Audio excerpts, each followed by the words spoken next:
Antivirus. జనరల్‌గా virus అంటే ఏంటంటే, ఏదైతే ఒక సాఫ్ట్‌వేర్ గానీ, లేదంటే ఒక అప్లికేషన్ గానీ, మన మొబైల్ డివైస్‌లో గానీ, కంప్యూటర్ డివైస్‌లో గానీ ఇన్‌స్టాల్ చేసినప్పుడు, లేదంటే వేరే ఇన్‌స్టాల్ చేసేటప్పుడు వాటితో పాటు ఇన్‌స్టాల్ అయ్యి, ఏదైతే మన కంప్యూటర్‌కి, మొబైల్ డివైసెస్‌కి హాని కలిగిస్తుందో దాన్ని మనం వైరస్ అంటాము. సో, ఈ వైరస్ ఏంటంటే మలీషియస్ సాఫ్ట్‌వేర్ అని కూడా అంటాము. ఏదైతే మలీషియస్ ఇంటెంట్ ఉంటుందో, అంటే ఉదాహరణకి మీ వెబ్ వెబ్ కెమెరా యాక్సెస్ తీసుకోవడం గానీ, లేదంటే మీ బ్రౌజర్‌లో సేవ్ అయిన పాస్వర్డ్ డాటాని వేరే వాళ్ళకి ట్రాన్స్‌ఫర్ చేయడం గానీ అటాకర్‌కి, లేదంటే మీ కంప్యూటర్ పని చేయకుండా ఉండేలా చేయడం గానీ, లేదంటే మీ మొబైల్‌లో మొబైల్ సరిగ్గా పనిచేయకపోవడం, అప్లికేషన్స్ మీ ప్రమేయం లేకుండా మీకు తెలియకుండా వాటంతట అవే ఓపెన్ అయిపోవడం. సో, ఇలాంటివన్నీ దేనివల్ల జరుగుతూ ఉంటాయంటే వైరస్ వల్ల. సో, దీనివల్ల మొబైల్ డివైసెస్ కానీ, కంప్యూటర్ డివైసెస్ గానీ ప్రాబ్లమ్ ఉంటుందనమాట. ఎలాంటి ప్రాబ్లమ్ అంటే, మన కంటికి కనిపించే ప్రాబ్లమ్ ఒకటి, కనపడని ప్రాబ్లమ్ ఒకటి. కంటికి కనిపించే ప్రాబ్లమ్ ఏంటంటే, ఆటోమేటిక్‌గా మనకు తెలియకుండా బ్రౌజర్‌లో వెబ్‌సైట్స్ ఓపెన్ అయిపోతూ ఉంటాయి. లేదంటే ఫైల్స్ ఇన్‌స్టాల్ అవుతూ ఉంటాయి. లేదంటే బ్యాటరీ డ్రైన్ అయిపోతూ ఉంటుంది. లేదంటే కెమెరా ఓపెన్ అవుతూ ఉంటుంది. లేదంటే అన్నెసెసరీ ఆల్రెడీ ఫోటోస్ వస్తూ ఉంటాయి. లేదంటే వీడియోస్ రికార్డ్ అవుతూ ఉంటాయి. సో, ఇలాంటియన్నీ కనపడొచ్చు. కానీ కనపడింది ఏం జరుగుతూ ఉంటుందంటే, ఏదైనా వైరస్ వల్ల మీ కంప్యూటర్‌లో ఉన్న, లేదంటే మీ మొబైల్‌లో ఉన్న ఫోటోస్ గానీ, పర్సనల్ డేటా గానీ, ఎవరైతే ఆ వైరస్ క్రియేట్ చేసి సెండ్ చేశారో, లేదంటే ఎక్కడైనా వెబ్‌సైట్‌లో అప్‌లోడ్ చేశారో, సో, వాళ్ళకి ఆ అటాకర్‌కి మీ డాటా అనేది సెండ్ అవుతుందనమాట. మీ కాంటాక్ట్ లిస్ట్, మీ ఫోన్ కంట్రోల్ కూడా వాళ్ళు తీసుకోగలుగుతారు. మీ పీసీ కంట్రోల్ కూడా వాళ్ళు తీసుకోగలుగుతారు. లైక్ మౌస్ కంట్రోల్ గానీ, కీబోర్డ్ కంట్రోల్ గానీ, బ్రౌజర్‌లో సేవ్ అయిన పాస్వర్డ్స్ గానీ, క్రెడిట్ కార్డ్ డీటెయిల్స్ గానీ, అడ్రెసెస్ గానీ, ఇలాంటి పర్సనల్ ఇన్ఫర్మేషన్ మొత్తం అనమాట. ఫర్దర్‌గా వాళ్ళు మలీషియస్ పర్పస్ కోసం వాటిని వాడుతూ ఉంటారు. లేదంటే మీరు కీబోర్డ్‌తో ఏదైతే ఎంటర్ చేస్తున్నారో యూజర్ నేమ్స్, పాస్వర్డ్స్ ఇలాంటివన్నీ వాళ్ళకి ట్రాన్స్‌ఫర్ అవ్వడం వల్ల ఏమవుతుంది అంటే ఆటోమేటిక్‌గా వాళ్ళు మీ అకౌంట్స్‌కి సంబంధించి యాక్సెస్ తీసుకోగలుగుతారు. ఇలాంటివి చేయగలుగుతారు. సింపుల్ రియల్ టైమ్ ఎగ్జాంపుల్ తీసుకోవాలంటే ఫేస్‌బుక్. మీకు తెలియకుండానే మీ ఫేస్‌బుక్ అకౌంట్స్‌లో చాలామంది ఫేస్‌బుక్ అకౌంట్స్‌లో ఎప్పటినుంచో జరుగుతుంది ఇది. అన్నెసెసరీ పోస్టులు పెడుతూ ఉంటారనమాట. న్యూడ్ కంటెంట్ గానీ, వేరే వాళ్ళ పిక్చర్స్ గానీ, సో, అలాంటి వేరే లింక్స్ షేర్ చేయడం గానీ, ఇలాంటివి చేస్తా ఉంటారు. సో, ఇలాంటి వాటికి మెయిన్ రీజన్ ఏంటంటే, మీరెక్కడైనా మీ యూజర్ నేమ్ అండ్ పాస్వర్డ్ ఇచ్చేటప్పుడు, సో, అటాకర్ దాన్ని ఆల్రెడీ తీసుకొని ఉండొచ్చు. లైక్ ఏదైనా మీరు థర్డ్ పార్టీ అప్లికేషన్స్ యూజ్ చేసేటప్పుడు ఫేస్‌బుక్‌తో లాగిన్ అవ్వమని ఒక ఆప్షన్ ఉంటుందనమాట.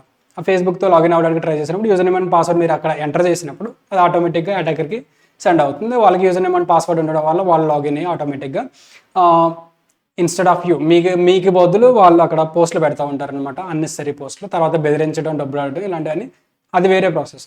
సో, డిఫెండ్ చేసుకోవడానికి మనకి రకరకాల ప్రాసెస్‌లు ఎలా ఉన్నాయో అటాకర్స్ కూడా అలా రకరకాల ప్రాసెస్‌లు వాడతారు. వన్ సింగిల్ అటాకింగ్ మెథడ్ పైన వాళ్ళు డిపెండ్ కారనమాట. సో, ఫిషింగ్ అటాక్స్ యూజ్ చేస్తారు. వైరస్ ఫైల్స్ యూజ్ చేస్తారు. ఇలా రకరకాలను యూజ్ చేస్తూ ఉంటారు. సో, అలా అనమాట.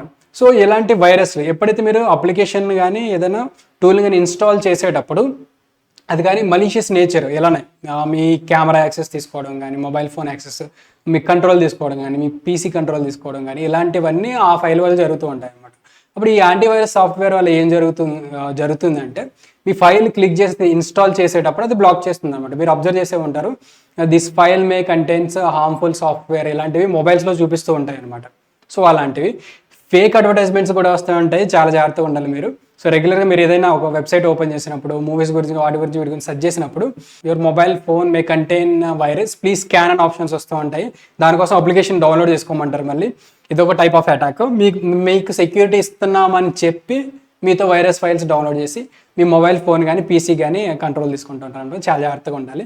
సో, ఇంటర్నెట్ వరల్డ్ అనేది చాలా పెద్దది. సో, దాంట్లో చాలా జరుగుతూ ఉంటాయి. మనం అసలు ఊహించలేమనమాట అలాంటివి జరుగుతూ ఉంటాయి. సో, ఇలాంటి వైరస్ ఫైల్స్ యాంటీవైరస్ సాఫ్ట్‌వేర్‌లు ఎలా పనిచేస్తాయి అంటే, ఆ వైరస్‌లో ఉండే పర్టిక్యులర్ ప్రోగ్రామింగ్ గానీ, లేకపోతే ప్యాటర్న్స్ గానీ బేస్ చేసుకొని. ఫైర్‌వాల్స్ ఎలా పనిచేస్తాయో యాంటీవైరస్ సాఫ్ట్‌వేర్‌లు కూడా అలానే పనిచేస్తాయనమాట. అలా అంటే మనం యాంటీవైరస్ సాఫ్ట్‌వేర్‌ని రెగ్యులర్‌గా అప్డేట్ చేసుకుంటూ ఉండాలనమాట. ఎవరైతే వెండర్ ఉంటారో ఆ పర్టిక్యులర్ అప్లికేషన్‌కి సంబంధించిన కంపెనీ, యాంటీవైరస్ సాఫ్ట్‌వేర్ కంపెనీ, వాళ్ళు అప్పుడప్పుడు అప్డేట్స్ ఇస్తూ ఉంటారనమాట. ఆ అప్డేట్స్‌లో ఎలాంటి అప్లికేషన్ ఫంక్షనాలిటీస్‌ని బెటర్ అవ్వడానికి, ప్లస్ కొత్తగా వచ్చిన వైరస్‌లు వాటి బిహేవియర్ ఎలా ఉంది, వాటి ప్రోగ్రామింగ్ ఎలా ఉంది, ఎలాంటి టైప్ ఆఫ్ స్టెప్స్ అవి ఫాలో అవుతాయనే డేటా అనేది అప్డేట్స్‌లో వస్తూ ఉంటాయనమాట.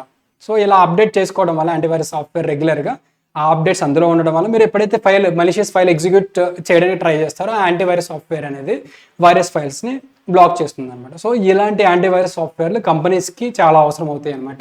ఇండివిడ్యువల్‌గా ప్రతి పీసీకి మీరు యాంటీవైరస్ సాఫ్ట్‌వేర్ అనేది తీసుకొని ఇన్‌స్టాల్ చేయాలి.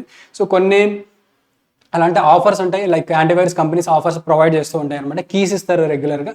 సో, ఇన్ని డివైజెస్‌కి 100 డివైజెస్‌కి ఈ కీ పనిచేసేలాగా, ఒక 10 డివైజెస్కి కీ పనిచేసేలాగా, లేకపోతే టోటల్ కంపెనీకి సంబంధించి ఇన్ని కీస్ బై చేసుకునేలా అనమాట. సో అలాంటి యాంటీవైరస్ సాఫ్ట్వేర్లు మీరు ఖచ్చితంగా ఇలాంటి వైరస్ ఫైల్స్ నుంచి డిఫెండ్ చేసుకోవడానికి తీసుకోవాల్సి ఉంటుంది. So every company should have a antivirus software. So ఇదే యాంటీవైరస్ సాఫ్ట్వేర్లో ఇంకా యాంటీ మాల్వేర్ అని ఉంటుంది, ఇంకా యాంటీ రాన్సమ్ వేర్ అని ఉంటుంది. ఇలా డిఫరెంట్ టైప్స్ ఆఫ్ వాళ్ళ సర్వీసెస్ అనేవి ప్రొవైడ్ చేస్తూ ఉంటారు. మీరు అవి కూడా ఒకసారి చెక్ చేసుకోవాలి. బట్ కంపెనీస్ ఎప్పుడు కూడా కాస్ట్ కటింగ్ కోసం ఆలోచిస్తూ ఉంటారు కాబట్టి, సో మీరు ఒక పర్టికులర్ ప్లాన్ అనేది అనుకుని, సో ఎలాంటి సాఫ్ట్వేర్ ఏ రేంజ్ వరకు ఎలాంటి ఫీచర్స్ మనకి కావాలి చూసుకొని మీరు అది తీసుకుంటే మీరు కంపెనీని సెక్యూర్ చేసుకోవడానికి పాసిబిలిటీ ఉంటుంది అనమాట. సో నేను ప్రతిసారి చెప్పే విధంగానే వన్ సింగిల్ సొల్యూషన్ తోటి కంపెనీ అనేది సెక్యూర్గా ఉండాలంటే అవ్వదు. ఖచ్చితంగా మీకు ఫైర్ వాల్స్ కావాలి, యాంటీవైరస్ సాఫ్ట్వేర్ కావాలి, ఇంకా different types of features and services and technologies, tools and applications మీరు యూస్ చేయాల్సి ఉంటుంది అనమాట. So have an antivirus software in your company. Thank you.